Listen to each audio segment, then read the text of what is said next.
नमस्ते दोस्तों। आज हम आप लोग को एक विवाह का बहुत ही सुंदर गीत सुनाने जा रही हूँ। अगर पसंद आए तो प्लीज़ हमारे चैनल को लाइक, शेयर और सब्सक्राइब करिएगा। केथु बीनाए बाबा जौरी नासी झेला, केथु बीना हो मना होय, केथु बीना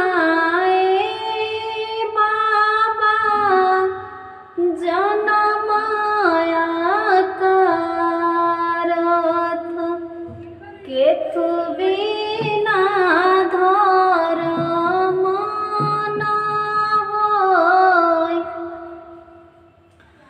दूध बीना बेटी